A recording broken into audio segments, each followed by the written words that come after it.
What's up, Build It Kingdom? As you can see, we're back on the Batmobile now that we got done with Project Fix Your Wife's car. That is actually appears to be all good. Driving around, shifting fine, everything appears to be excelente on the Traverse. So, we did a little bit of work on my truck. I didn't bother taping that for you. We just rotated tires and played with the alignment a little bit because the tires were very funny. Anyways, let's talk about this. If you look really closely, you will see that I painted the center section here flat black. That's because we're going to put stuff all over that, and once we put everything on there, we won't be able to get back in there again. So, I painted it quick, flat black. It's still kind of shiny because it's still wet. But, the goal in this episode, I would like to fill in these pockets on the side, both sides. I'd like to get those filled in. I would like to do the little bit of back section detail work on the top of these I-beams. And I'd like to start filling in this center section here. At the very least, I'd like to make the 3 plates and possibly box in the back section. That's the plan.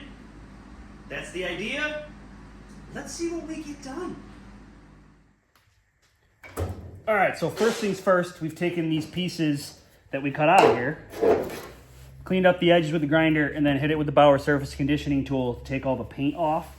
What I'm going to do is I'm just going to lower these down in here, and then we'll bring it out as tight as we can get it. And we're going to weld it down in there on the bottom of this I-beam as the base for this hole that we've got here. So once I get this down in there and I figure out a good way to hold it up nice and flat, I'll go along the edge here, tack it to this I-beam, and then I'm going to have to go around and cut filler pieces all the way around to make this, you know, a little hole area.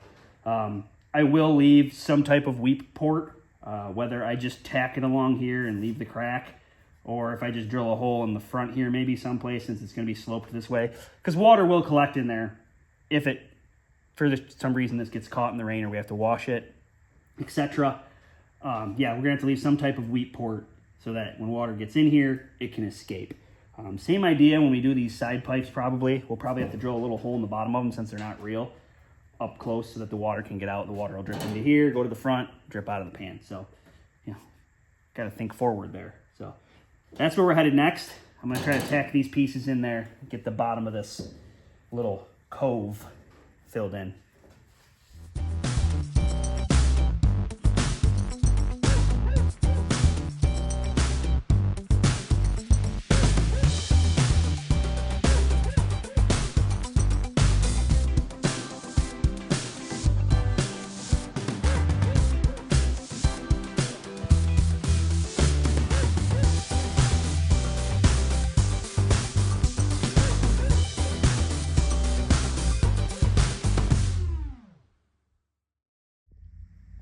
All right, so as you just saw, got those pieces down in there. Oh, I don't know if you can see that side. Now I'm gonna take some cardboard, make some templates to build up the sides of this. It's gonna take a few minutes to cut all the cardboard and make the templates, and then go around and tack-a-roo, tack them all in. Fill these coves in. That's what I'm gonna call them, coves. Fill those in. See what we end up with. So I was gonna cut out cardboard templates, but I was like, what's the point? It's like 1 inch tall. They're just little rectangular sections. We can just cut these out of metal. And I was looking around for metal. I'm like, I got a sheet of steel over there, and there's scrap steel over there. And I was like, you know what? I got this old chunk of rocker patch from, I can't remember if it was my buddy Carl's truck or if it was my cousin Mike's truck. I don't know. Rocker patch piece that I had left over. I was like, you know what? Let's use this piece of scrap. It's straight, cut little chunks of rectangle out of it. It's worked perfect. It's like, you know, when you save that perfect piece of wood, like, oh, I'm gonna use that someday. This was that. I had this piece and I was like, I feel bad throwing out this chunk of formed metal. I'm sure I can find a use for it. And I found a use for it. All right, both sides are boxed in. Now I think I'm gonna jump to these center pieces, the 3 louvers, we're gonna call them. Yeah, let's get to those pieces. That'll give me the dimension for whatever I have to do to box in that back piece. And we keep moving forward. All right, so on these center plate louver pieces or whatever you want to call them, they have a louver like in the center of them, kind of. I found some good close-up pictures of the hood, and it's kind of like the bumper. It all looks like it's painted to look like metal, but is actually like a composite, like plastic and fiberglass or something is what it looks like when you look at it up close. Some of it's metal, some of it looks like it's plastic, and these louver pieces in the center, they look like they're plastic in the up-close pictures. So I don't have like a punch to make louvers, so we're gonna cut this out and then try to bend just this piece of it down to give it that louvered look, because you gotta have detail. A big flat plate just doesn't look good. And I don't know if we'll add anything else to it. That might be all we do. We'll get it on the car and see what it looks like. But I got to do this to all 3 of those plates. So that's the plan anyway. All right. Well, we got the first 2 in. We got those coves filled in there. We got these first 2 plates made. Unfortunately, that's about as far as I'm going to get. I kept getting visitors in here wanting to talk about stuff. Lost a couple hours worth of time talking.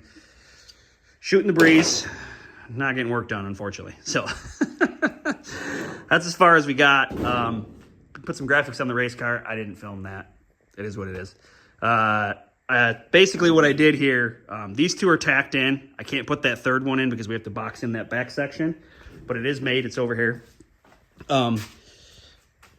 You've seen me do this kind of stuff before. I drill a hole in the corners. I took my grinder, cut it, and then on the back side, I just scored it with the grinder.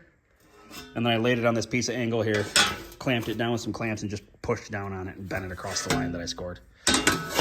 Easy peasy. I mean, this is just detail stuff. It doesn't actually do anything.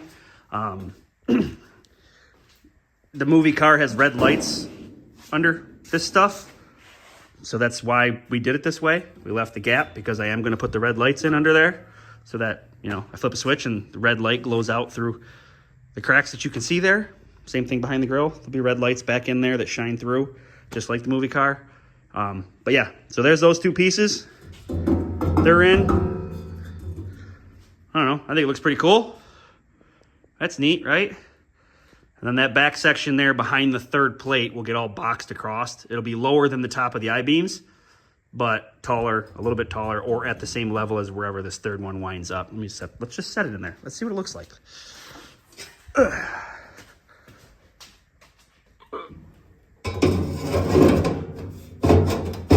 I got it stuck. It's too far away.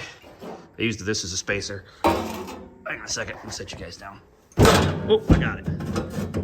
All right, so a little spacer in the front. Go back a little further like that. I need a spacer for the back. There, we'll use this.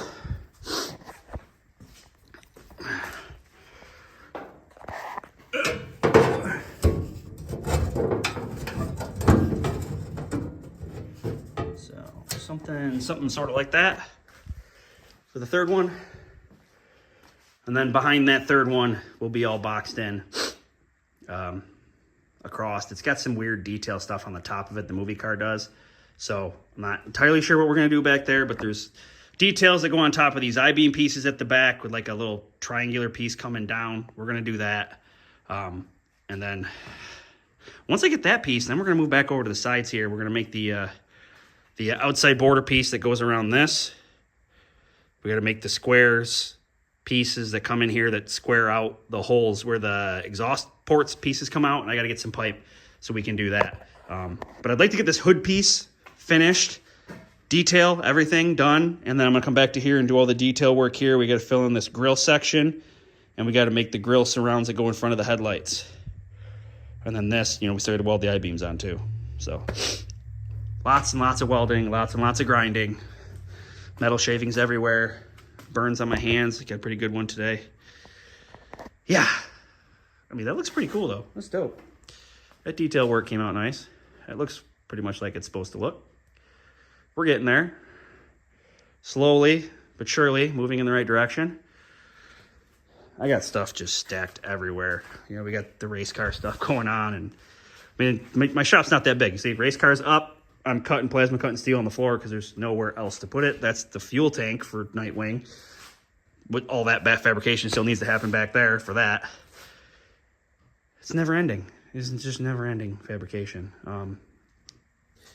The second Batman movie got pushed back in production, if you're paying attention to that kind of stuff. So I guess that gives us a little bit more time, because I would like to have the car done before that movie comes out. So they pushed that back, which helps us, you know, time-wise. But we'll get there eventually. It's just going to take a little while, but we'll get there. We'll get there. This thing's pretty dope, not going to lie. It's pretty sick. I still got to make the filler pieces for the back of the fender. I still got to make the lower piece of that fender down there where the exhaust sticks out. We got to make the rocker. We got to patch the doors. We got to make the filler piece from the rear quarter panel to the door. So much work. It's so much work. And then on top of that, I'm running a race team, a successful race team. I got another one of these I got to build too. We got to build promo still. Dad's working on that. He's got promo down at his house, getting it all prepped up. We'll be tinkering with that a little bit this week, getting the rear end all braced up like we do on this one here. All the welding around here. Focus. Yeah, to stiffen it all up. I don't even know if this side is welded. No, I welded the top of it, but I didn't actually plate this side of this one because the rear end that was, we lost the rear end when we smashed the car up there during the season. This side got bent. So I reinforced the top of it, but I didn't actually wrap it like I did this one with a piece of steel. You got to do that. Keep these back plates on. Obviously, the right one takes way more force, pressure, and beating than the left one. So, but he's going to get that prepped up and up to me this week so I can weld that up. And then hopefully, maybe by next weekend, I can have promo in here to put this roll cage in. That's what this is. All these pipes. Dickinson roll cage for promo. But so, I mean, we're going to keep tinkering, moving along with the Batmobile. Nightwing here. Next weekend, maybe we'll be working on Nightwing. Maybe we'll be working on promo. Depends on how much work my dad gets done on promo. But yeah, there's always work here. It never ends. It never ends. The work never ends. I don't even know what my hair looks like. Probably looks terrible. But we keep moving forward. That's what we do here. Get as much done as we can get done with the time that is allotted for us. But I now got to run over to Walton's Way Angus Beef. They're a former sponsor of the car. Hopefully they're going to be a sponsor this year. But we got to run over there and get some meat to pack the freezer for dinner this week and talk to them about possibly sponsoring again this year. But till next time, keep it creative and happy building.